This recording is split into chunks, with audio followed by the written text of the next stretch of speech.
여러분 안녕하십니까. 아침에 매일경제 뉴스 길잡이 이상훈입니다. 오늘도 한꺼풀 더 깊이 들어간 뉴스를 여러분께 전해드리겠습니다. 먼저 일면 기사부터 보시죠. 매일경제 신문이 준비되어 있습니다. 27일, 28일 베트남에서 트럼프 김정은 빅딜이 진행된다. 이렇게 큰 제목으로 달려 있습니다. 일면 톱 기사입니다. 2차 미북 정상회담. 일부 언론에서 이제 북미 정상회담. 이제 표현이 좀 다릅니다만 매일경제는 미북 정상회담이라는 표현을 쓰고 있습니다. 확정이 됐습니다. 어제 트럼프 대통령이 의회에서 국정연설을 하면서 공식적으로 날짜 그리고 개최 국가를 공개했습니다. 여기 사진 모습이면 이 모습입니다. 이런 연설을 하면서 이 내용을 했거든요. 내용 자세히 보면요. 트럼프 국정연설도 발표했다. 그리고요, 1차 정상회담 때보다 늘어난 1박 2일 일정이다. 1박 2일 일정. 그리고요, 남북 미중 정상회의 가능성도 점쳐지고 있습니다. 자, 그리고 쟁점은요, 비핵화, 북한은 비핵화, 그리고 미국은 이에 대한 상응 조치. 과연 어떤 빅딜이 이뤄질까? 지금부터 촉각, 관심이 커지고 있고요. 그리고 비건, 대북정책 특별대표입니다. 지금 평양에 있습니다.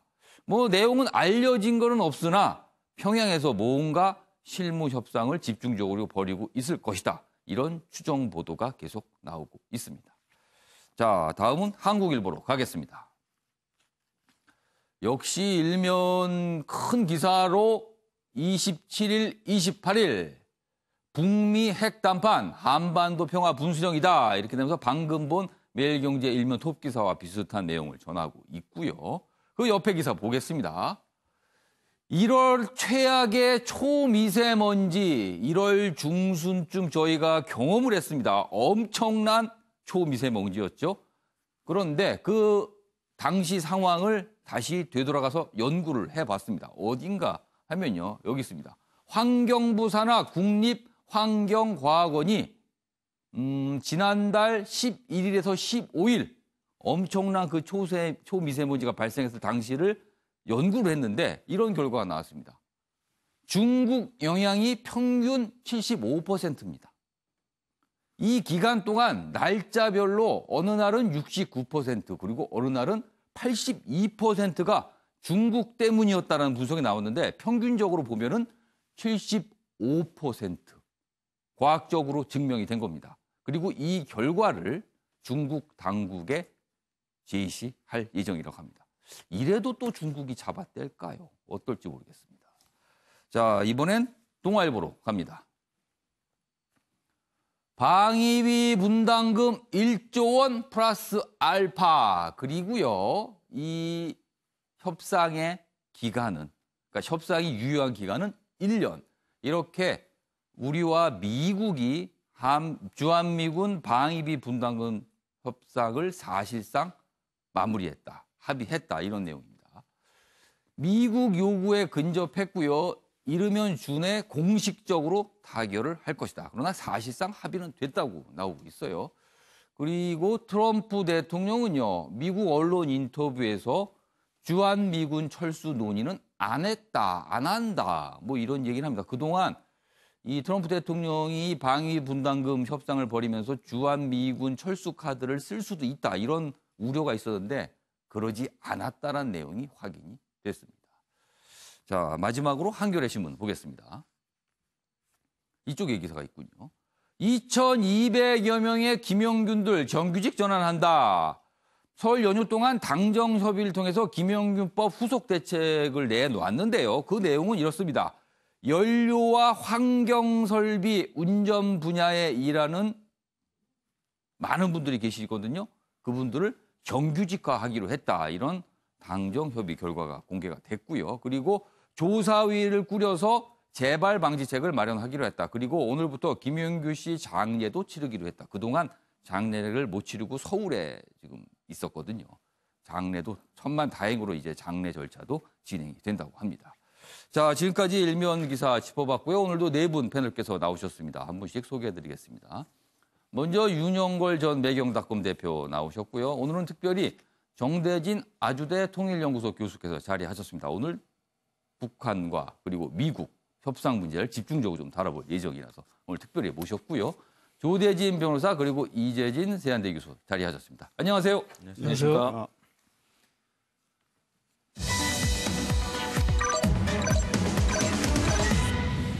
한눈에 보는 뉴스의 핵심입니다. 아침을 여는 키워드 4가지 준비되어 있습니다. 첫 번째 키워드 평양 담판 베트남 빅딜. 지금 이렇게 많은 언론들이 다루고 있고요.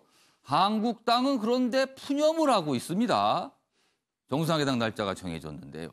그리고 독방설 연휴를 보내신 분들이 있다고 하고 마지막 키워드는요. 협상 끝나자 또 협상을 해야 되는 상황이 왔습니다. 자, 이렇게 4가지 키워드 준비했고요. 오늘 첫 번째 이슈는요. 미국과 북한의 2차 정상회담 그 내용부터 좀 다뤄보도록 하겠습니다. 자, 한국일보입니다. 일단요. 명확하게 정해진 거는요. 27, 28일 날 트럼프 대통령과 김정은 위원장이 베트남에서 정상회담을 한다는 겁니다. 그런데 구체적인 도시는 공개가 안 됐습니다. 그 내용을 좀 다루고 있군요. 북미 회담 장소 막판 줄다리기다. 그리고 미국은 다낭을 원하는데 북한은 하노이를 선호한다. 이런 제목이 달려 있습니다. 그렇다면은 각각의 또 이유가 있겠죠. 왜들 이렇게 원하는지. 일단 지도에 보시면요. 베트남이 이렇게 생겼죠. 아주 긴 국토를 가진 나라인데요. 다낭은 요 중간에 있고요. 하노이는 수도인데 북쪽에 자리 잡고 있습니다. 지금 둘 중에 하나라고 나오는데 일단은 다낭 쪽으로 제가 언론 기사를 보기에는 한 80% 이상은 좀 무게가 실리는 것 같습니다. 다낭 쪽으로. 내용 좀 보시면요. 중립적 위치의 북한 개혁 모델이 될 수 있다. 이거는 그냥 베트남을 얘기하는 겁니다. 그리고요. 북한은 경호를 최우선 고려해서 하노이를 원하고 있답니다. 경호를 하노이. 경호가 하기 쉽다. 그리고 북한 대사관이 위치한 곳이죠. 그리고 그렇다면 하노이의 경우에는 현대건설이 지은 메리어트 호텔 가능성이 있다. 구체적인 장소는요. 그리고요. 미국은 지금 다낭을 원하고 있는데 그 이유가 설명돼 있군요.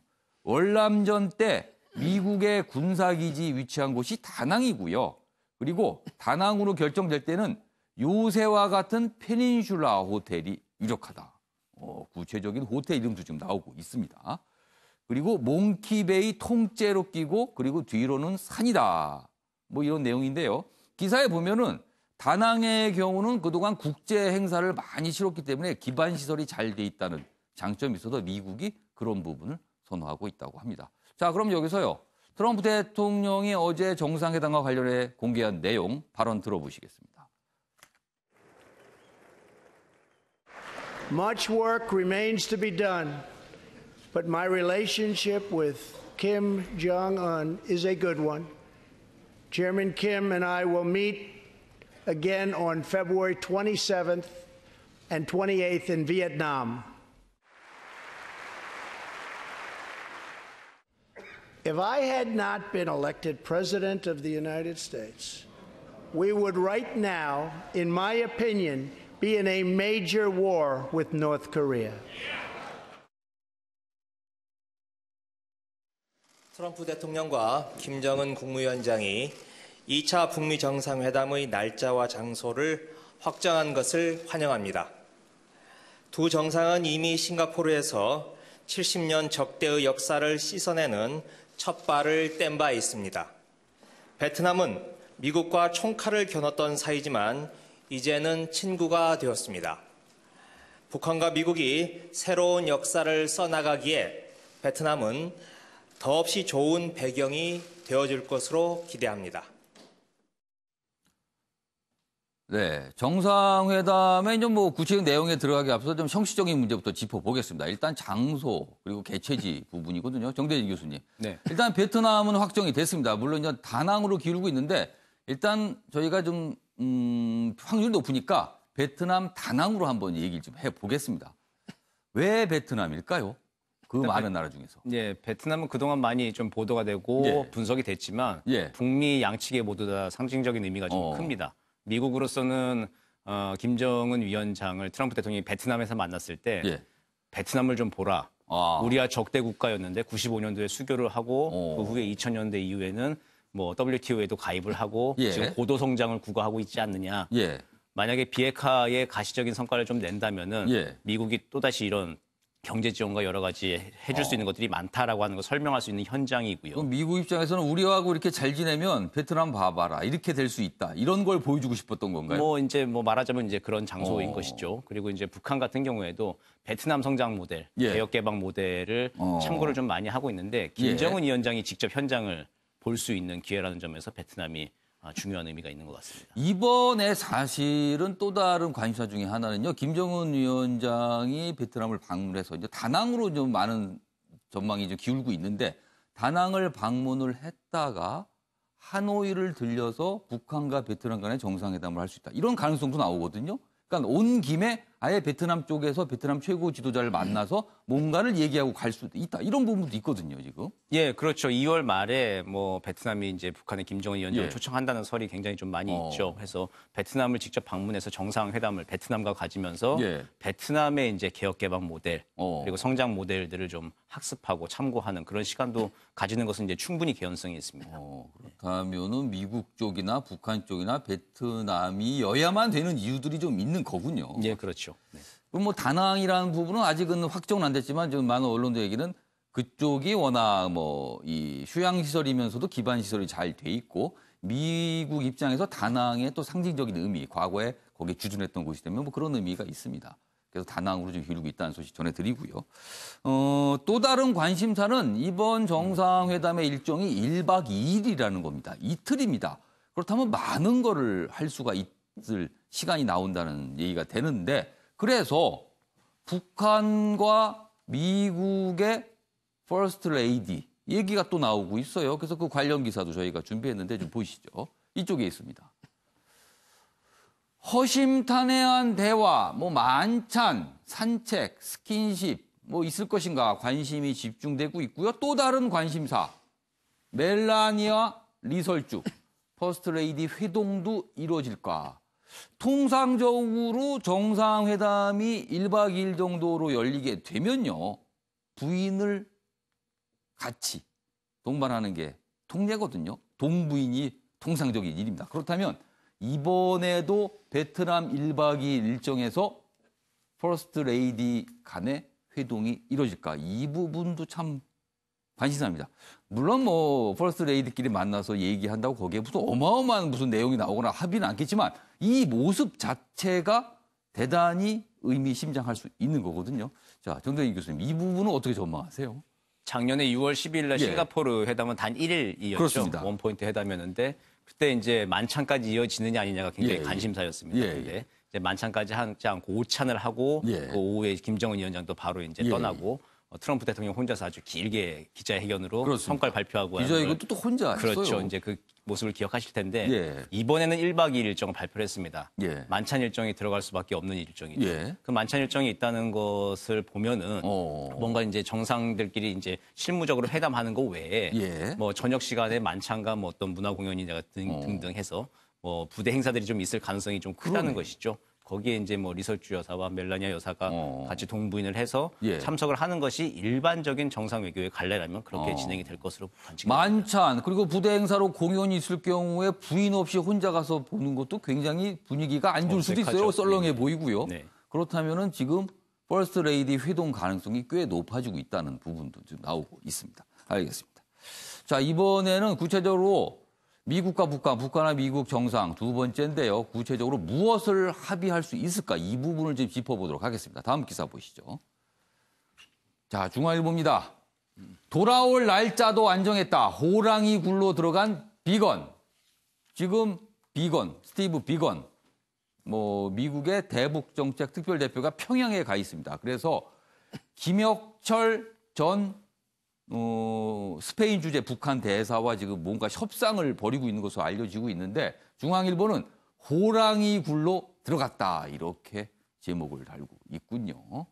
어제입니다. 미 군용기를 타고 서해 직항로를 통해서 평양으로 들어가 있는 상태입니다. 다음 기사도 보겠습니다. 자, 그렇다면은 지금 평양 담판 무엇을 얘기하고 있는 걸까요? 모릅니다, 정확하게. 뭐 브리핑도 없고요. 공개되는 내용도 없습니다. 그러나 사전에 여러 가지 정황 그리고 기존의 관련 인물들이 했던 말을 통해서 지금 언론들이 분석을 하고 있습니다. 우리나라 언론도 분석하고 있지만 미국 언론도 참 바쁩니다. 분석을 내놓기에. 그 내용들을 지금 정리했습니다. 영변 핵폐기 플러스 알파. 요거는 이제 북한 쪽에서 할 수 있는 거고요. 그리고 북한에 대한 제재 완화. 요 부분은 미국 쪽에서 할 수 있는 부분인데 이 두 가지를 놓고 지금 평양 담판을 벌이고 있는 게 아니겠느냐 이렇게 전하고 있네요. 자, 비건 미 특별대표 방북회 평양 체류하고 있습니다. 돌아올 날짜 정하지 않았습니다. 오늘 당장 올 수도 있고요. 아니면 한참 더 있을 수도 있습니다. 그럼 쟁점은 무엇일까요? 북한 선 비핵화 요구 차단한 싱가포르 합의 굳히기를 시도할 수도 있다. 선 비핵화, 그러니까 비핵화 먼저 못한다. 뭔가 내놔야지 한다. 이 부분을 굳히기 들어갈 수도 있다. 미국은요. 구체적인 비핵화 실행을 해라.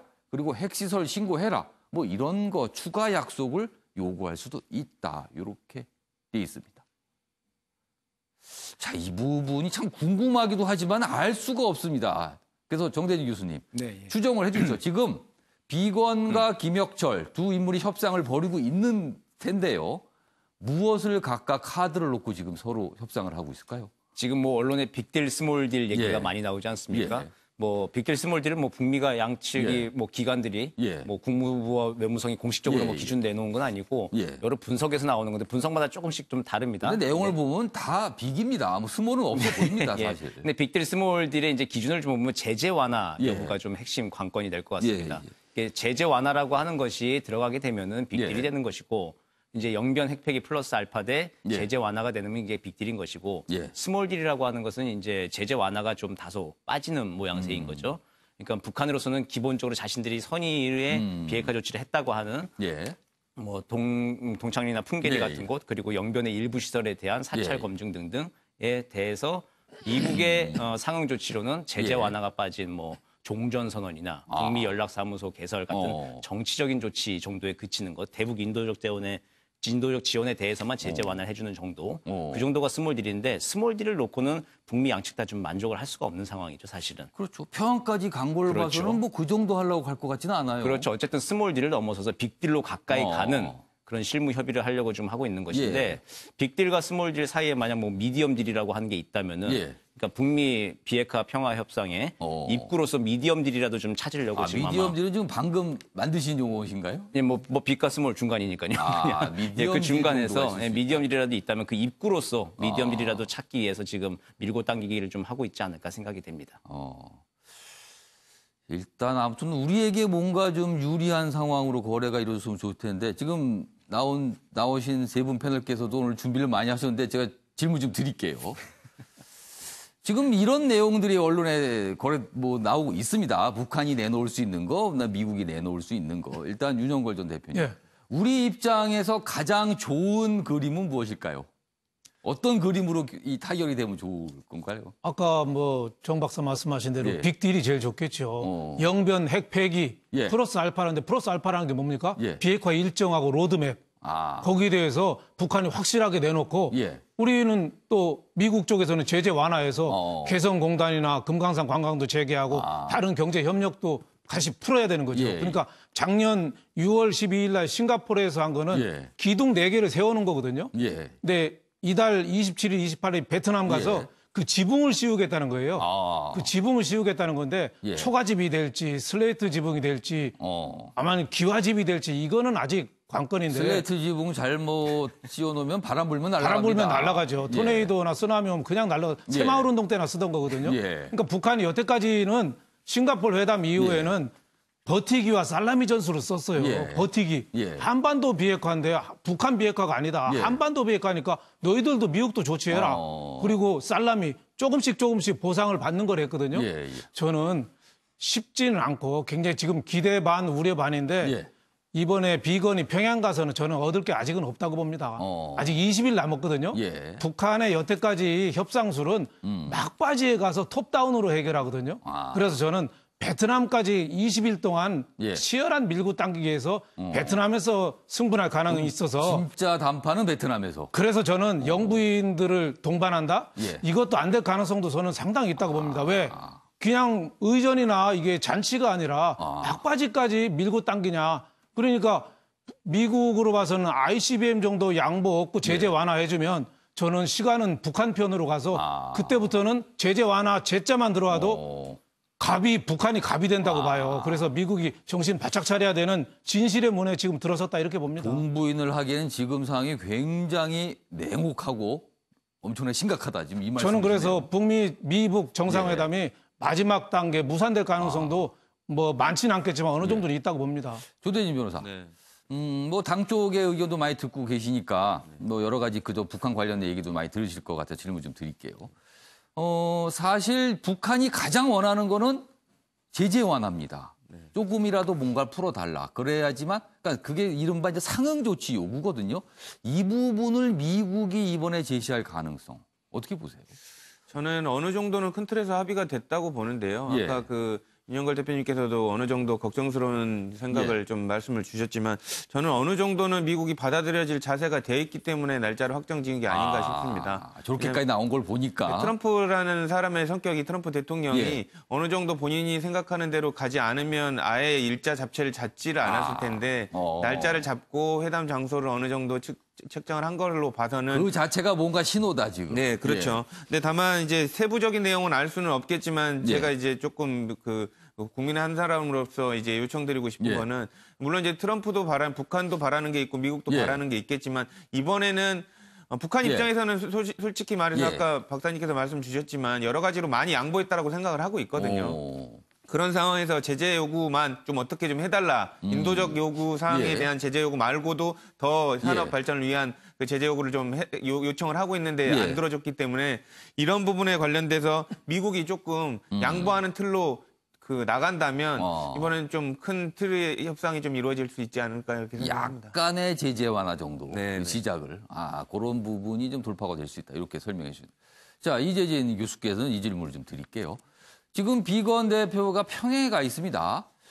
이 평양에 가서 지금 협상을 하고 있다라는 게 단순히 장소의 의미가 아니라 비건 대표가 김정은 위원장을 만날 수도 있다. 이 가능성이 열려 있는 게 아닌가 이런 얘기도 있거든요. 뭐 직접적으로 만날 수도 있고 또 이제 의사결정의 신속성 때문에라도 이번에 이제 북한의 평양을 직접 방문한 것이죠. 근데 저는 이번에 이 북한 방문에 있어서 사실 그 전조를 좀 살펴봤더니요. 이게 비건 대표가 사실 스탠포드 대학에서 1월 31일 날 연설을 했잖아요. 그때 북한의 완전한 비핵화가 문제가 해결이 되기 전까지는 한반도 내에서의 대북 제재는 완화하지 않겠다라고 이야기를 했어요. 완전한 비핵화 그걸 강조했어요. 그리고 그 전에 2018년 10월 달에 마이크 폼페이오 미국 국무장관이 김정은 위원장을 만났을 때 북한 내에서의 플루토늄이나 우라늄 농축 시설에 대한 해체 이거 김정은 위원장이 약속했다라고 이야기를 했거든요. 저는 이게 가이드라인이라고 봅니다. 이 가이드라인과 관련돼서 이제 협상을 진행을 하게 될 텐데요. 미국이 이미 그와 관련된 이야기를 북한 측에 전달을 한 것이라고 보고 있고요. 그리고 지금 뭔가 이렇게 어떤 큰 틀에서의 합의가 있다라고 보는 것은 저는 조금 시기상조가 아닐까 생각이 듭니다. 왜냐하면 지난번에 6.12 북미 1차 정상회담 당시에도 트럼프 대통령이 북미 정상회담을 통해서 뭔가 구체적인 성과가 나올 것이다라고 많은 사람들이 생각을 했는데 실제로 저희가 막상 뚜껑을 열고 합의문을 보니까 구체적인 비핵화와 관련된 로드맵이 전혀 나오지 않았었거든요. 그래서 빈 뚜껑뿐이었던 합의문이다라고 하는 여론의 질타를 받았던 것이 현실이었고요. 그래서 날짜를 정했고 만난다라고 하는 것이 중요한 것이 아니라 이제부터 진행되는 가이드라인을 얼마나 북한 측이 적극적으로 수렴할 자세가 되어 있는지를 살펴봐야 할 텐데 북한의 뭐 중앙통신이라든지 노동 기관들을 통해서 여러 가지 자료들을 살펴보면 북한 측은 현재는 큰 변화가 없는 것 아닌가라는 그런 우려의 시선이 있는 것이 사실이 아닐까 생각합니다. 알겠습니다. 오늘 정대진 교수께서 어렵게 나오셨으니까 기사 하나 더 보고 질문 좀 드릴게요. 관련 기사가 또 여기 있습니다. 참 여러 가지 지금 분석을 할 수가 있는데요. 서울신문입니다. 트럼프 이달 말 시진핑과 회동 뭐 이런 얘기도 나오고 있거든요. 그리고 홍콩 언론 통해서 뭐 베트남에서 만날 수 있다는 얘기도 나옵니다. 그래서 그런지 베트남에서요. 27, 28일 요 기간에 4자 종전선언을 할 가능성도 있다. 이런 전망도 있습니다. 4자 남북 미 중입니다. 여기 보시면요. 전문가들 시 주석 그리고 문재인 대통령까지 합류해서 4자 회동 추진할 수도 있다. 그리고 설사 이게 안 되더라도 북한과 미국이 종전선언한 뒤에 한중이 참여하는 약간 시차를 두는 그런 모습도 있을 수 있다. 이렇게 돼 있거든요. 청와대는 뭐 아직 모르겠다. 이런 반응인데요. 일단 정대진 교수님. 네. 문재인 대통령이 27, 28일 요 기간 동안에 베트남을 갈 가능성 어떻게 보십니까? 미중 관계에 달려있는 문제이죠, 예. 사실은. 예. 미국과 중국이 어떻게 결정을 하느냐에 따라서 종전선언까지 가느냐라고 하는 문제인 것인데. 예. 그러니까 그걸 어떻게 지금 할까요? 그 전망을 좀 해주시면 좋겠습니다. 예, 지금은 상당히 좀 뭐 베일에 갈려서 알 수는 없는데. 예. 어쨌든 미국의 트럼프 대통령은 시진핑 주석에게 이번 북미 정상회담을 앞두고 중국의 예. 역할론을 굉장히 강하게 주문하고 있을 가능성이 농후해 보입니다. 그러니까 미중 무역 전쟁의 와중에서 중국의 입장을 어느 정도 받아들여 줄 테니. 예. 중국이 좀 역할을 해서 북한이 이번에 제재 완화, 전면적인 제재 완화가 아니라 종전 선언이나 어떤 정치적 조치들에서도 예. 합의를 하도록 좀 중국이 좀 역할을 해달라고 하는 걸 강하게 좀 주문하고 있을 가능성이 높다고 봅니다. 왜냐하면 미국의 트럼프 대통령은 사실은 북미 비핵화를 하면서 성과는 예. 내고 싶은데 돈을 예. 내겠다는 의사는 없는 거지 않습니까? 공공연하게 밝히고 있는 것인데 돈 내지 않고 가시적인 성과를 낼 수 있는 것 중에 하나가 종전 선언이거든요. 중국이 보장을 해주고 예. 앞으로도 이제 제재 완화의 뒷문이 이제 중국이 예. 열어주는 것인데 앞으로 중국이 실질적으로 좀 북한의 경제 지원, 제재 완화의 뒷문을 열어주는 것으로 이면 합의를 좀 하고 그리고 북한을 대화의 판에 계속 붙들어 두기 위해서 트럼프 대통령은 시진핑 주석에게 많은 구애를 좀 하고 있지 않을까라는 생각을 좀 조심스럽게 해봅니다. 왜냐하면 2월 말에 지금 러시아 스캔들 때문에 뮬러 특검이 조사가 거의 마무리가 됐습니다. 2월 말에 아마 최종 보고서가 나오는 걸로 되어 있거든요. 최종 보고서가 공개가 되면 미국의 워싱턴 정가가 발칵 뒤집히겠죠. 그때 이제 미중 무역 전쟁을 마무리하는 미중 정상회담. 뭔가 좀 갈릴 수 있는 생색내기가 그렇죠. 필요하군요. 북미 정상회담 등등 거기에 뭐 4자 종전선언까지 이제 해서 뮬러 특검을 최대한 물타기하고 좀 워싱턴 내부에서 좀 힘을 좀 축적해야 될 필요가 있기 때문에 아마 그런 점에서 여러 이면 합의와 좀 밀고 당기기들이 있지 않을까 생각을 합니다. 일단 중국이 움직여야 문재인 대통령도 움직일 수가 그렇죠. 있다. 이런 분석이었습니다. 알겠습니다. 자, 이 정상회담 관련 내용은 여기서 마무리하고요. 이 정상회담의 여파가요. 엉뚱한 데로 미치고 있습니다. 바로 자유한국당 이야기입니다. 기사 보겠습니다. 조선일보입니다. 이번에 또니까 뭐 과거에도 있었다. 이런 부분을 강조했네요. 미북 정상회담과 딱 겹친 한국당 전당대회. 한국당은 이달 27일 날 전당대회를 하는데요. 미북 북미 정상회담이요. 27, 28일 열립니다. 겹쳤습니다. 아주 날짜가. 공교롭게 그렇게 됐네요. 여기 보시면요. 작년에는 지방선거 전날 정상회담을 미국과 북한이 했습니다. 그러니까 그래서 조선일보는 이번에 또 이렇게 제목을 달아놨네요. 그래서 한국당에서는요. 이른바 이제 컨벤션 효과를 기대했는데 이게 사라질 판이다. 그래서 전당대회를 연기해야 된다. 이런 주장들이 나오고 있습니다. 그리고 당 선관위원장인 박관용 선관위원장도 변경 검토를 하겠다 이런 입장을 밝혔습니다. 자, 그럼 여기서요. 자유한국당 분들이 이 전당대회 연기와 관련해서 여러 가지 이야기를 했는데 영상으로 확인해 보겠습니다. 2월 27일에 할 필요가 있느냐. 이걸 좀 이 미북 정상회담 이후로 연기하는 이 문제도 좀 검토할 필요가 있고 우리가 중심을 가지고 우리 계획대로 우리 길을 가면 된다고 생각해요. 당에서 어떤 방향을 정하면 그 방향과 같이 가면 되는 거 아닐까요? 네. 한국당 입장에서는 참 푸념이 나올 만합니다. 두 번이나 이렇게 겹치니까 이게 뭘까? 물론 뭐 이게 미국하고 북한 뭐 여러 가지 이게 협상이 벌어진 상황에서 뭐 의도한 바는 아니겠으나 한국당 입장에서는 이게 왜 하필 뭐 이런 얘기는 나올 만합니다. 지금 상황이. 자, 지금 뭐 기사 소개와 영상에 나간 동안 김유철 경희대 교수께서 자리하셨습니다. 예. 오셨으니까 바로 질문을 좀 드릴게요. 지금 보셨죠? 기사도 보시고 영상도 보셨습니다. 한국당 내에서는 나경원 원내대표 같은 거는 원래대로 해야 된다 이런 입장하지만 다른 당권 주자들 같은 경우는 좀 이거 바꿔야 되는 거 아니냐, 미뤄야 되는 거 아니냐 이런 얘기가 나오고 있거든요. 김유철 교수께서 보시기에는 어떤 판단이 맞을 거라고 보세요? 뭐 예정대로 해야 되지 않겠습니까? 그냥 이제. 그 날짜에. 예, 이게 제1야당이기도 하고 또 한편으로 연기하고 하면 이제 이게 어쨌든 국민적인 좀 신뢰나 이런 부분에 문제가 있을 수 있는데 특히 이제 이게 뭐 그 북미 관계라든지 비핵화 문제가 여러 가지 이제 진척은 되면서도 좀 불확실한 부분이 있다. 그럼 이 불확실한 부분이 있는 상황에서는 좀 중요한 게 직관력이거든요.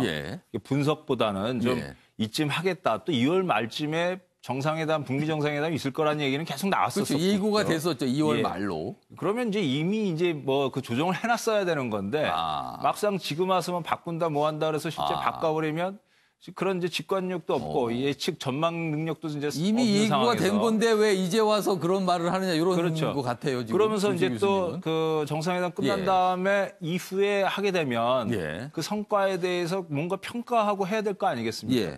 그럼 또 이제 뭐 무슨 부정적인 메시지를 던지고 이렇게 되면 새로운 시작을 하려고 하는 그런 이제 당내 그 경선 이 부분의 의미가 퇴색될 수도 있고 그러면 뭐 이제 또 그 어떤 뭐 컨벤션 효과를 노린다라고 했는데 어차피 그 효과가 약화될 수밖에 없는 상황이 있기 때문에 당겨서 하는 건 어떨까요? 날짜를 좀.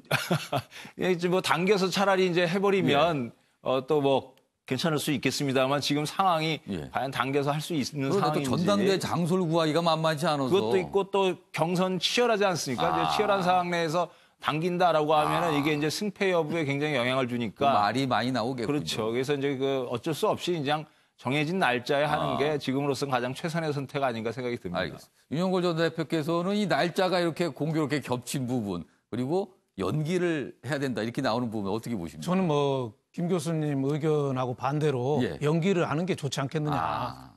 물론 뭐 제 날짜를 지키는 게 좋지만 머피의 법칙이라고 있잖아요. 꼭 지방선거도 그때 싱가포르 때문에 완전히 영향을 많이 받았고 이번에도 하필 잡은 게 그날 그 베트남에서 미북 회담을 하는데 온 국민의 관심이 거기 있잖아요. 그렇죠. 근데 제가 보기에는 이게 흥행을 끌 수 있을까요? 제가 보기에는 당연히 연기해서 왜 주식 투자도요. 타이밍하고 종목이 있거든요. 종목을 잘 고르는 사람이 자꾸 실패하는 사람들이 타이밍을 못 잡아서 실패하거든요. 주식 투자도 타이밍을 잘 들어가야 돼요. 타이밍에 지금 문제인데. 그렇죠. 지금 영화 뭐 극한 직업인가요? 그게 1000만 돌파했다는데 물론 영화도 잘 만들었지만 다른 블록버스터가 지금 이번 설날에 없어요. 타이밍을 그러니까, 잘 잡은 거네요. 그렇죠. 달리기 혼자 하면 항상 1등 할 수 있거든요. 그래서 저는 물론 뭐 연기한다고 잘 되라는 법은 없어요. 해필이면 연기한 날 또 김정은 위원장이 또 서울 오면은 또 연기할 수도 없고. 3월로 미뤘는데 또 김정은 위원장 서울 답방을 한다고 오면 또 연기할 수도 없고. 그래도 저는 일단은 연기하는 게 어떠냐. 앞당기는 안 됩니다. 밥할 때도요.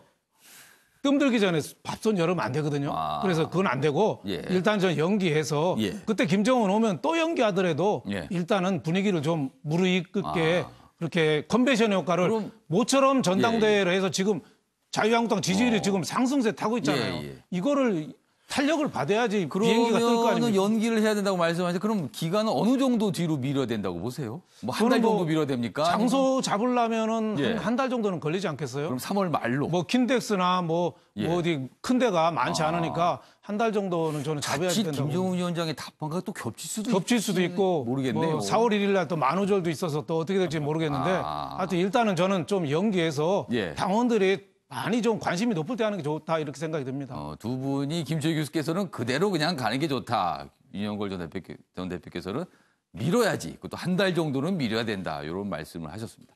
자, 자유한국당과 관련된 기사가 또 있는데요. 내용 이어가 보겠습니다. 보시죠. 경향신문입니다.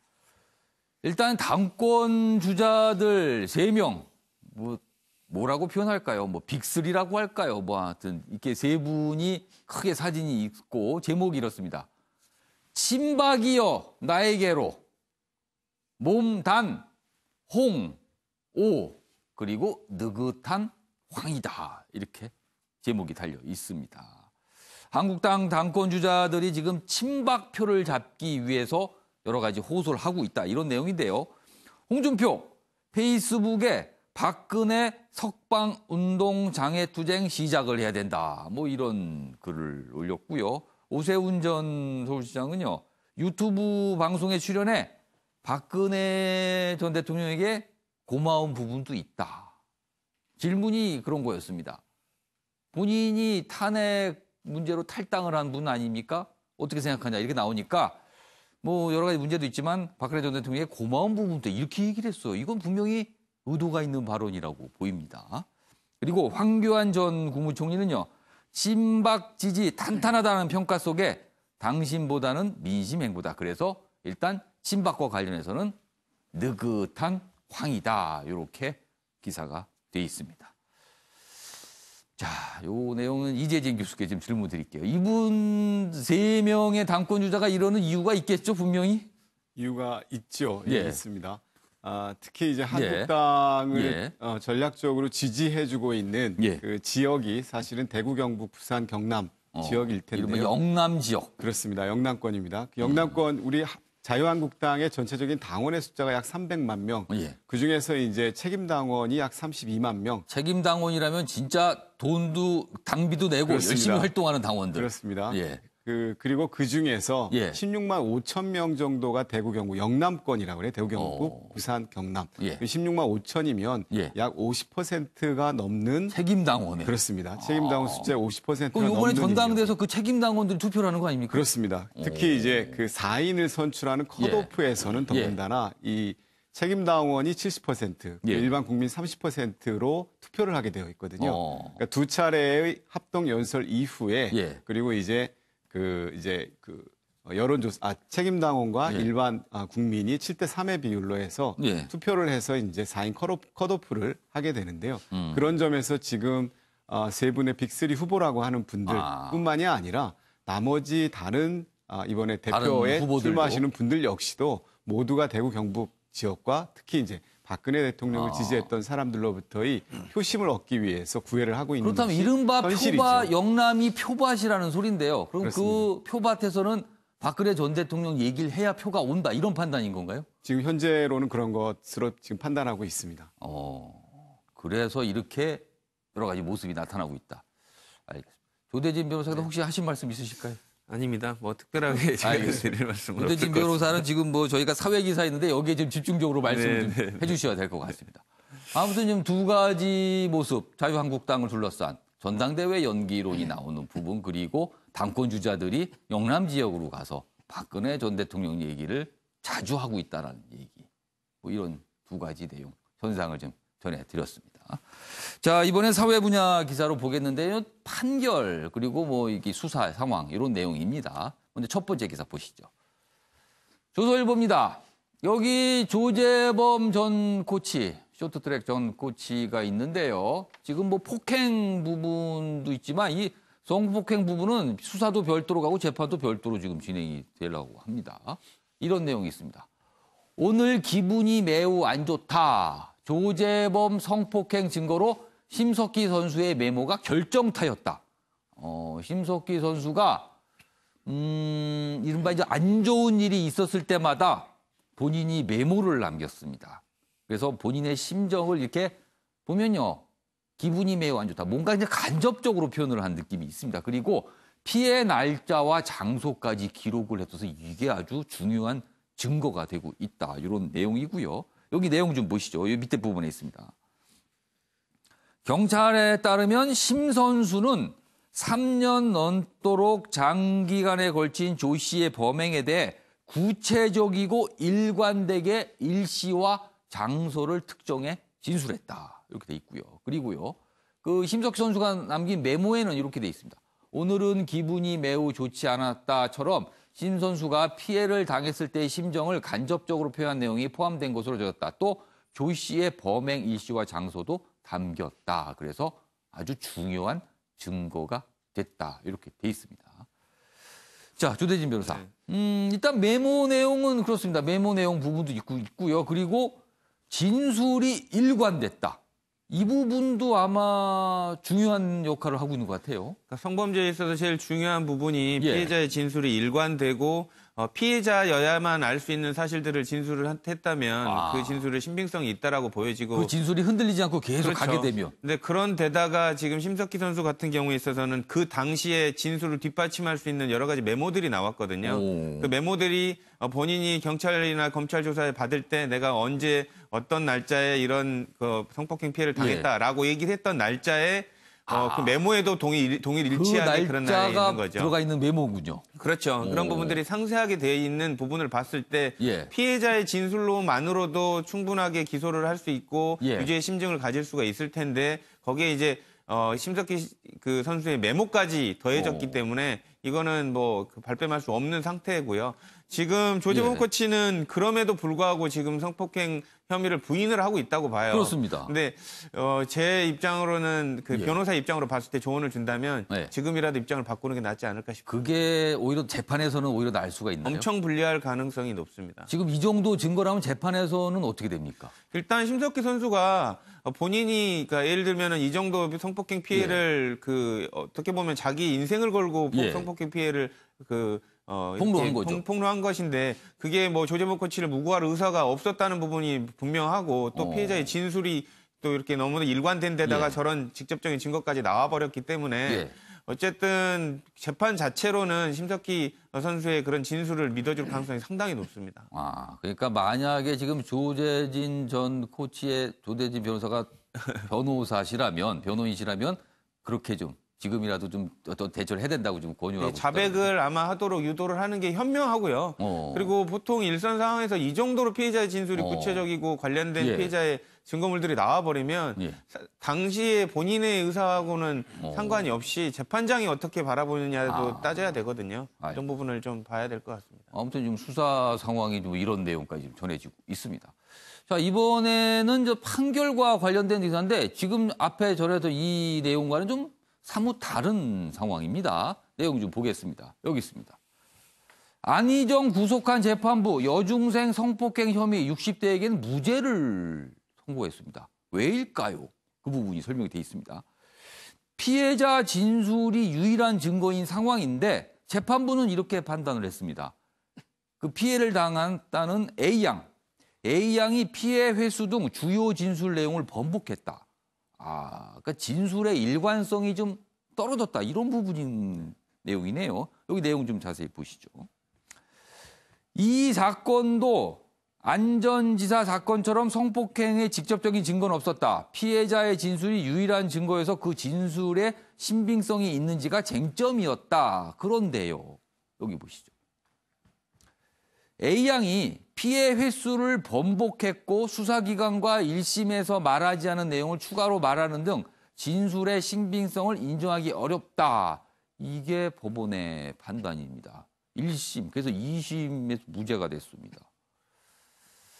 자, 조재진 변호사, 이건 또 어떻게 된 상황입니까, 여기는? 이게 이제 그 관심을 끄는 게 2심 재판부가 안희정 그 전 지사를 구속한 재판부하고 동일한 재판부거든요. 안희정 지사를 구속을 할 때는 지금 피해자의 진술이 일관성이 있다라고 해서 그걸 근거로 해서 구속을 시켰는데 이번에는 피해자의 진술의 일관성이 없다라고 해서 지금 무죄를 내린 판결이거든요.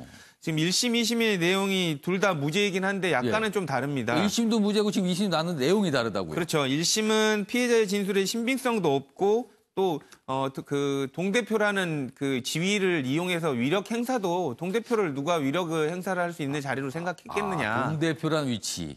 그렇게 생각해서 동대표를 위력을 행사할 수 있는 위치라고 생각하지 않았기 때문에 무죄가 났는데요. 2심에서는 방금 말씀 주신 대로 피해자밖에 알 수 없는 내용을 알고 있기 때문에 피해자이기 때문에 알 수 있는 내용을 알고 있기 때문에 성폭행 당한 것 같은 의심은 든다. 그런데도 불구하고 여러 가지 좀 특징적으로 피해자의 진술이 일관되지 않기 때문에 다 그 말을 믿을 수는 없어서 무죄를 내린다. 이 취지로 지금 재판을 내린 겁니다. 왜냐하면 형사재판에 같은 경우에 있어서는 유죄의 심증이 그 합리적 의심 없이 인정이 되어야 되는데 그 정도까지는 이르지 않았다고 봐서 무죄에 이른 것으로 보입니다. 지금 두 가지 사안을 저희가 기사로 다뤄봤는데요. 피해자인 경우에 진술의 일관성 이 부분이 대단히 중요하군요. 그렇죠. 그러니까 피해자의 진술의 일관성을 어떻게 판단을 하냐면 그 피해자여야만 알 수 있는 거, 그 당시의 상황이라든지 뭐 가해자의 태도, 습성, 뭐 이런 부분들, 가해자의 신체적 특징이라든지 이런 부분들과 그리고 피해자가 그 피해자는 엄청난 트라우마를 갖고 있기 때문에 그런 일시라든지 장소에 관련돼서는 정확하게 진술하는 경우들이 많거든요. 그게 피해자만이 알 수 있는 정보입니다. 그런 부분들을 진술을 번복하지 않고 꾸준히 한다면 그러면 그 사람을 그 가해자를 무고할 의사가 없었다는 것만 확인이 되면 이거는 피해자의 진술이 일관성이 있는 걸로 판단이 되는 것이죠. 일관된 진술이 법적으로는 아주 강력한 효과를 발휘할 수 있다. 이 부분을 확인할 수 있는 내용들이네요. 오늘 알겠습니다. 자, 이번에는 설 연휴 동안 참 뭐 여러 가지 모습들이 있었는데 그와 관련된 내용이 좀 있습니다. 기사 하나 준비했습니다. 보시죠. 한국일보입니다. 양승태, 안희정, 김경수 공통점은요. 지금 구속 상태에 있습니다. 각각의 다른 사안이죠. 그런데요. 합동 차례 허용이 안 돼서 독방에서 외로운 설 연휴를 보냈다. 이렇게 설 풍경을 전하고 있습니다. 근데 그러면은 왜 합동 차례도 아니죠? 보통 수감이 되면은 그런 곳에서도 합동 차례를 준비해서 다들 나와서 절도 하고 인사도 하고 이런 거라고 생각을 하는데 이 3명은 합동 차례가 허용이 안 되고 독방에서 그냥 혼자 지냈답니다. 연휴 동안. 이유는요. 공범을 만나 증거인멸 우려가 있어서 제한됐다. 그러니까 지금 미결수입니다. 아직 형이 확정되지 않아서 재판이 진행 중이니까 혹시라도 다른 누구를 만나서 증거인멸할 수도 있다. 이런 우려 때문에 미결수는 이런 합동 차례 못 나온다고 그러네요. 김철 교수님. 글쎄요, 뭐 법인데 뭐 약간 딱하다는 느낌도 들지만 또 보면 또 이해도 되는 상황이고 그러네요. 예, 뭐 공범 만나는 문제도 있긴 하지만 또 사실 지금 처지가 뭐 지금 뭐 이렇게 합동 그 차례 지내려고 나와가지고 다른 그 재수자들이나 이렇게 뭐 만나고 얼굴 부딪히게 되고 이런 게 또 편치 않는 그런 상황도 좀 고려된 거 아니겠는가 하는 생각도 들고 뭐 당사자들도 사실 지금 뭐 차례 지내고 뭐 하는 부분이 그렇죠. 그 부분이 중요한 건 아니겠죠. 지금. 그런 부분들 그래서 단순하게 증거인멸 우려 때문에 제한 이런 차원에서 차례를 못 지낸 건 아니고 좀 여러 가지 그런 상황들을 좀 이렇게 고루고루 참작해가지고 이루어진 일이 아닌가 생각이 듭니다.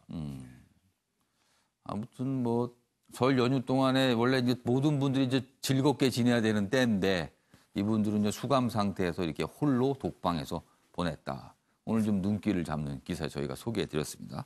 설과 관련해서 다음 기사 하나 또 있습니다. 마저 보겠습니다.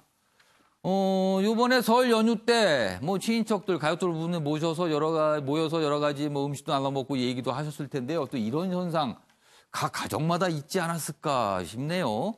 입보다 손만 분주했던 설날이다.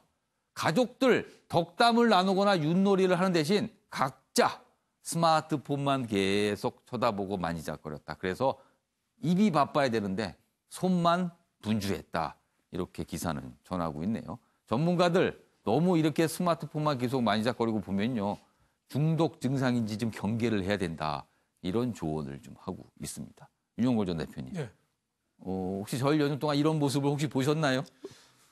1년 내내 그러던데요. 1년 내내 그럽니까? 뭐 어린 아이도 그렇지만 30살 넘은 아들도 계속 그 스마트폰으로 그건 뭐 유럽 축구 보고 있고 또 뭐 딸도 또 그러고 하니까 초등학생뿐만 아니라 안 하셨겠네요 이번에. 네, 그러니까 윷놀이나 옛날에는 고스톱을 많이 쳤잖아요. 이제 고스톱도 잘 안 치는 것 같아요. 이번에 그 고스톱 화투 매출이 확 줄었다니까. 그러니까 이게 스마트폰이 모든 사람의 대화를 좀 막아놓은 거 아니냐. 그래서 가족 간의 유대감이 떨어질수록 스마트폰에 더 좀 의존하는 이런 경향이 많이 나타난다. 이러니까 많이 좀 대화를 좀 많이 좀 해야겠다 이런 생각이 좀 듭니다. 그러네요. 좀 날을 하나를 잡아서 이날만큼은 휴대폰을 좀 끄자. 뭐 이렇게 대화를 나누자. 이렇게 해야지 되는 상황인가요? 아무튼 설날 풍경이라서 저희가 좀 준비해서 전해드렸습니다. 자. 자, 이번에는요, 사진 속에 담긴 사연을 들어보는 순서입니다. 박진아 아나운서가 전하는 이슈컷입니다. 이슈들을 사진으로 살펴보는 시간입니다. 이슈컷 시작합니다. 설 연휴 즐겁게 보내셨나요? 연휴 마지막 날 집으로 돌아오는 귀경객들의 모습이 보이는데요. 기차역과 버스터미널 근처는 고향에서 챙겨온 짐꾸러미를 든 시민들로 북적였습니다. 시민들은 아쉬움을 뒤로한 채 일상으로 돌아가는 발걸음을 재촉했습니다. 북한의 설 풍경은 어떨까요? 북한에서도 음력 설은 명절입니다. 남한처럼 가족들과 음식을 나눠 먹고 연날리기를 하며 설 명절을 지내는데요. 차이점이 있다면 설날의 시작을 차례로 지내지 않는다는 겁니다. 차례 대신 김일성과 김정일의 시신이 안치된 곳에 참배하고 동상 앞에 헌화하는데요. 북한은 교통수단이 발달하지 않아서 지역 이동은 거의 없습니다. 남한과 같은 듯 다른 북한의 설 풍경이죠. 2월 달이 조금 특별하게 느껴지는 한 사람이 있습니다. 바로 손진욱 씨인데요. 지난 2015년 손 씨는 공장에서 일을 하다 왼쪽 팔을 잃었습니다. 그리고 2년 전 2월 2일 한 뇌사자의 팔을 이식받아 수술했는데요. 지난 2017년 장기 이식법이 바뀌면서 손과 팔도 이식이 가능해졌기 때문입니다. 손 씨는 수술한 자신의 팔을 이젠 온전히 움직일 수 있다며 새해엔 이웃들이 장애를 바라보는 편견을 갖지 않았으면 한다고 말했습니다. 미국의 한 미술관에서 열린 행위예술 전시가 눈길을 끌고 있습니다. 트럼프 대통령의 딸 이방카가 청소하는 모습을 나타낸 전시인데요. 이 전시에선 이방카를 현대 여성의 아이콘이자 여성다움의 복잡성을 대변하는 아바타다라고 설명했습니다. 하지만 작품 속의 주인공인 이방카는 불쾌한 반응을 보였다고 합니다. 지금까지 박진아의 이슈톡이었습니다. 네, 지금까지 이슈컷 들어봤습니다. 사진을 통해서 보니까요, 새롭네요. 아주. 자, 설 연휴 동안에 여러 가지 대화 주제가 있지만 축구 얘기하신 분도 꽤 많을 것 같습니다. 축구 팬들은 요즘에 손흥민 선수의 경기 모습을 보면서 큰 즐거움을 얻고 계시는 분들이 많은 걸로 알고 있는데요. 그 즐거움만큼이나 손흥민 선수의 몸값 엄청납니다. 지금 올라가는 속도가요. 기사 준비했습니다. 그 얘기를 봅니다. 치솟는 손흥민의 위상, 역대 이적료 톱10 진입이 가능한 것 아니냐. 이런 얘기가 나옵니다. 지금 손흥민 선수는요, 영국 프리미어 리그의 토트넘에 소속이 돼 있는데 또 다른 명문 구단인 첼시 구단에서 아주 관심을 보이고 있답니다. 그래서 몸값, 이적료가요, 8천만 파운드입니다. 우리 돈으로는 여기 있습니다. 1,200억 원이 넘어갑니다. 몸값이요. 그러니까 첼시가 손흥민 선수를 영입하기 위해서는 그 토트넘 팀에 이만큼 돈을 줘야 됩니다. 몸값이 이렇게 뛴 겁니다. 여기 보시죠. 내용이 있습니다. 4년 전 토트넘 이적료의 3배 수준이다. 그리고요, 다른 완전 초특급 스타 선수들과 거의 어깨를 나란히 하는 금액이랍니다. 최근에 정규리그 최근 12경기에서 10골을 집어넣어서 엄청난 관심을 받고 있습니다. 그리고 득점 랭킹은 지금 7위에 올라 있어요. 이러니까 많은 팀에서 관심을 쏟고 있고요. 친정팀인 토트넘은 엄청 부담을 느끼겠네요. 혹시라도 떠나는 거 아닌가 이런 이유. 그리고요. 지금 손흥민 선수가 주급으로 일주일에 2억 정도를 받고 있다는데 한간에는 첼시나 이런 데서 6억까지 줄 수 있다. 이런 얘기도 나오고 있답니다. 엄청납니다. 우리에게 즐거움을 선사하는 손흥민 선수. 이 정도 몸값 대우를 지금 받고 있군요. 이재진 교수님 축구 좋아하십니까? 네, 보는 거 좋아합니다. 네. 오늘은 좀 관심 있게 보셨겠네요. 관심 있게 보았습니다. 특히 예. 그 축구라고 하는 것이 국민적 스포츠잖아요. 예. 그 과거에 박세리 선수가 골프를 통해서 골프 꿈나무들에게 큰 희망을 주었고 또 야구 선수였던 추신수, 박찬호 선수를 통해서 많은 사람들이 또 스포츠계에 종사하고 또 해외 진출하는 사례를 보였는데요. 한동안 축구가 차범근 감독 이후에 좀 소강기에 좀 있었던 것이 사실이죠. 2002년 월드컵 이후에 많은 선수들이 가서 박지성 선수를 비롯해서 영국의 맨체스터 유나이티드에 가서 활동도 하고 했지만 한동안 잠잠했었는데 손흥민 선수를 통해서 국민들에게는 희망을 또 체육에 대해서 관심을 또 축구 선수들에게는 앞으로 본인들이 얼마나 열심히 하고 잘하면 저만한 가치 있는 선수로 성장할 수 있을 것인가에 대한 비전을 심어줬다고 하는 측면에서 저는 큰 상징성이 있다라고 생각을 하고요. 또 대한민국 축구가 과거의 엘리트 축구라고 하는 것에서 지금은 많이 바뀌어가고 있잖아요. 스포츠에 대해서 생각하는 것들이 이제 학습도 하고 스포츠도 하고 그래서 잘 훈련이 되면 정말 대한민국에서 저렇게 유능한 선수들이 해외에 진출하는 그런 사례들이 많이 만들어졌으면 좋겠습니다. 일본에도 축구 팬이 많은데요. 일본 축구 팬들이 한국 축구 선수에서 웬만하면 좋은 소리 안 합니다. 그런데 손흥민 선수의 최근의 모습에 대해서는 극찬을 내놓고 있습니다. 나쁘게 말을 해야 할 수가 없는 거죠. 그러니까 그 정도 위상이기 때문에 유럽, 영국 현지에서도 이 정도 지금 몸값이 거론되고 있다. 이런 내용을 많은 신문들에서 좀 전하고서 저희가 대표적으로 이 기사를 좀 전해드렸습니다. 자, 설 연휴 동안에 있었던 또 다른 일, 이번에는 참 안타까운 사연입니다. 동아일보가 다루고 있는데요. 끝까지 병원 지킨 응급의료 버팀목. 자, 윤한덕 중앙응급의료센터장이 별세를 했는데요. 이국종 교수, 이 응급의료로 유명하신 분이죠. 이국종 교수가 영웅을 잃었다 이렇게 안타까워했습니다. 여기 기사 내용이 있습니다. 이 내용을 좀 전해드려야겠네요. 국내 응급의료 분야를 6년간 진두지휘하며 응급환자 전용 헬기, 그러니까 닥터 헬기 도입 등을 주도한 윤한덕 의료센터장, 올해 51살입니다. 설 전날인 4일 병원 집무실에서 숨진 채 발견이 됐습니다. 과로로 추정이 되고 있습니다. 일을 하다가 별세를 했습니다. 올해 51살입니다. 여기 보시죠. 응급의학과 의사 25년 외길, 응급실 전전하다 사망, 현실의 탄식. 이런 내용 나오고요. 닥터 헬기, 권역 외상센터 도입 등 이런 부분 아주 어려운 일인데 앞장을 섰습니다.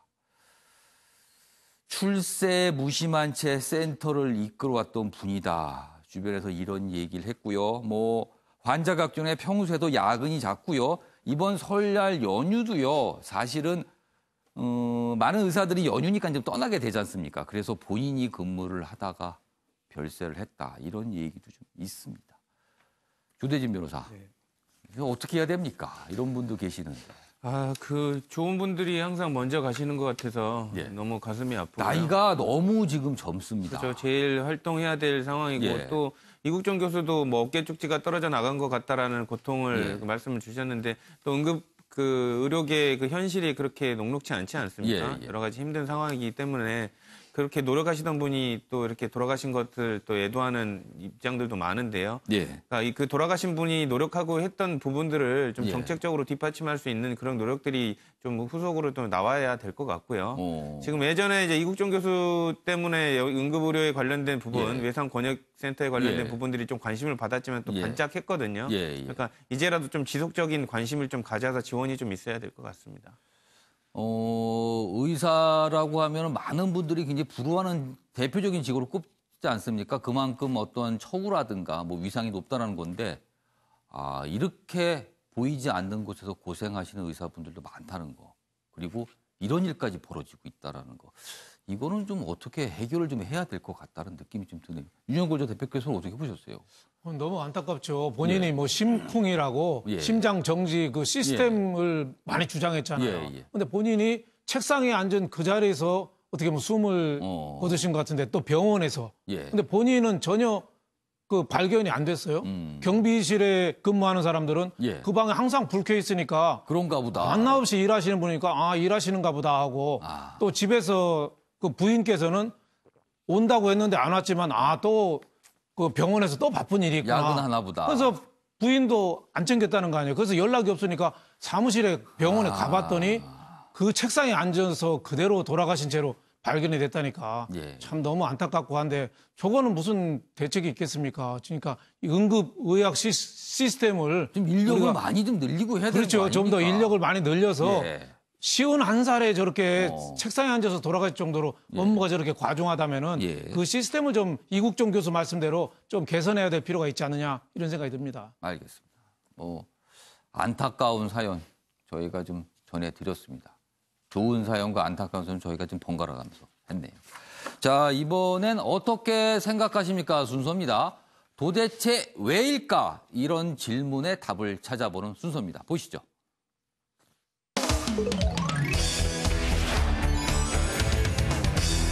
어떻게 생각하십니까? 주제는요. 한미 방위비 협상 합의, 사실상 합의됐다는 내용인데요. 여러 가지 또 고민거리를 좀 남겼습니다. 내용 보시죠. 서울신문입니다. 방위비 1조 원 벽 지켰지만 당장 내년 분담금 협상 또 부담이다. 내년 거 바로 또 해야 됩니다. 왜냐하면요. 이 협상 유효기간이 1년이거든요. 자, 북미 정상회담 전 조속한 타결 공감대, 비용 기간 한 발씩 양보, 청와대는 윈윈했다 하지만 뭐 4월에 발효하거든요. 그래서 뭐 10억 달러 미만 1년 합의. 문제는 1년 합의입니다. 그러니까 이게 또 연말 가면 바로 또 합의를 시작해야 되니까 이게 협상 끝나자마자 또 협상을 해야 되는 상황으로 간 겁니다. 자, 그래서 이제 네 분 패널들의 의견을 좀 들어보겠는데 다 쓰신 분은 앞에 좀 꽂아 주십시오. 그래서 두 가지입니다. 미국의 생각 그리고 우리의 생각은 과연 무엇이길래 합의가 이루어졌을까? 먼저 다 쓰신 김수열 교수부터 좀 들어보겠습니다. 예. 뭐 지금 시간이 많이 안 남아서 좀 속도를 내주셨으면 좋겠습니다. 합의했다고는 하지만은 또 바로 또 다음에 그렇습니다. 그 이제 이게 유효 기간이 딱 1년입니다. 예, 협상을 시작해야 되는데 너무 이제 몰리다 이렇게 이제 급해가지고 합의를 위한 합의한 거 아니냐. 그래서 좀 뭔가 좀 더 구조적이고 중장기적인 관점에서 근본적인 협의를 하자라고 하는 그런 좀 접근이 필요했던 거 아닌가 생각이 듭니다. 합의를 위한 합의를 한 것 같다. 그런 걸 지울 수가 없다. 알겠습니다. 이재진 교수께서는 어떻게 생각하십니까? 저는 이제 명분과 불씨라고 이렇게 말씀을 드렸는데요. 그 미국 측 입장에서는 이제 트럼프 대통령이 구체적으로 가이드라인을 또 이야기를 했어요. 그리고 이제 최종적으로 밀린 것이 10억 달러라고 하는 것을 이야기를 했는데 이제 한국 측 입장에서는 10억 달러를 넘기게 되면 국회 비준 절차를 거쳐야 되는데 이 부분에 대한 부담이 있죠. 그래서 양국 간의 명분을 좀 찾기 위해서 이번에 합의를 하긴 10억 했는데. 10억 달러 미만이지만 이제 환율 계산하면 1조는 조금 넘어가게 돼요. 그렇습니다. 이제 그동안 이제 한국 측은 9,999억 원을 주장을 했던 것이었잖아요. 근데 어쨌든 그 이제 조 단위를 넘게 되는 그런 부담감을 안게 되는데 이것이 4월 달에 인준이 되고 난다 하더라도 한국 입장에서는 어쨌든 미국하고 지속적으로 협의해야 될 여러 가지 건들이 있어요. 방위 분담뿐만이 아니라 미국하고 지금 보면 자동차 관세에 대한 것들이라든지 여러 가지 이제 관세와 관련된 미국 측의 보호무역주의가 강하다 보니까 이런 부분들까지 생각을 한다면 미국 측의 입장을 무시할 수가 되게 없었을 것 같다. 따라서 향후에 다른 협상을 진행할 때, 다른 무역 협상이라든지 이런 것들을 진행할 때 최대한 이런 것들을 활용을 하는 것이 좋겠다라고 하는 측면에서 미국 측의 입장과 명분을 살려주되 우리도 그것을 최대한 활용하는 것으로 한다. 다만 이게 1년 단위잖아요. 그동안 5년 단위로 해서 8억 불씩 저희가 지불을 했었는데 이 1년 단위라고 하는 것은 저희들에게 굉장히 큰 리스크가 될 거라고 생각을 합니다. 매년 올려달라고 할 것 같습니다. 지금 그렇습니다. 그럼 이 불씨를 어떻게 끌 것인가에 대한 고민을 우리 국방부에서 이제 준비를 해야 되겠죠. 윤영걸 전 대표께서는 한국과 미국은 어떤 생각에서 합의를 했을까요? 뭐 미국은 뭐 한국을 지켜주는데 주한미군 구단 비율 치고는 싸다. 무임승차를 계속 강조했잖아요. 그러니까 어떻게 보면은 이번에 오른 건데 저는 아직 그래도 싸다고 봅니다. 이 주한미군의 그 경제적인 가치나 이거는 우리가 돈으로 환산할 수 없다. 나라를 지키는 거니까. 다만 이제 미국이 나토에 대해서도 지금 1,000억 불 거의 100조 이상을 올린다고 하거든요. 그건 대세니까 우리가 막을 수가 없다. 그래서 미국하고 긴밀하게 좀 협의를 해서 우리 전세 계약도 2년인데 이거 1년 넘어가지 않냐. 지금 임대차 보호법도 2년에서 5년으로 늘리려고 그러는데 우리나라 그렇죠. 전세보다 짧으네요, 이게. 그렇죠. 전세보다 더 짧으면 끝나자마자 다시 이사 준비해야 되는 거 이건 말이 안 된다 해서 결국은 미국도 그 의회나 트럼프를 중심으로 우리가 대미 외교가 지금 너무 약해졌거든요. 좀 설득을 좀 해야 된다고 봅니다. 알겠습니다. 조대진 변호사께서는 미국과 한국의 생각은 뭐라고 보세요? 저는 짧게 말씀드리면 이게 합의가 된 게 아니라 일단 유보해놨다라고 보는 게 더 맞을 것 같습니다. 왜냐하면 1년이고 또 아직도 세부적으로 조정해야 될 내용이 많기 때문에 그런 유보를 위해서 일단 우리나라 같은 경우는 이제 체면을 지켰다. 왜냐하면 이제 10억 달러 미만으로 10억 달러로 했기 때문에 10억 달러는 그 숫자 밑으로 뺐으니까요. 그렇죠. 그리고 이제 미국 같은 경우에는 합의는 완전한 합의는 아니지만 유보를 위해서 일단 그 급한 불부터 끈 북미 관계가 있으니까요. 그러니까 이런 부분들 때문에 이렇게 급한 불을 끈 유보라고 생각한다라는 게 제 입장입니다. 체면은 지켰다. 그리고 급한 불은 껐다. 그러나 만족스럽지는 않다. 뭐 이렇게 되겠네요. 양쪽 다. 알겠습니다. 자, 마무리하겠습니다. 고향에 다녀온 여야 정치인들이 설 민심이라면서 제각각 한마디를 어제 내놨습니다. 그런데요, 가만히 듣고 보면 완전히 딴판이라서 마치 다른 나라에 갔다 온 거 아니냐 이런 생각도 듭니다. 혹시 듣고 싶은 것만 듣고 와서는 말하고 싶은 것만 말하는 것 아닌가 이런 생각을 지울 수가 없습니다. 아침에 매일 연기야 오늘은 여기까지입니다. 시청해 주신 여러분 고맙습니다.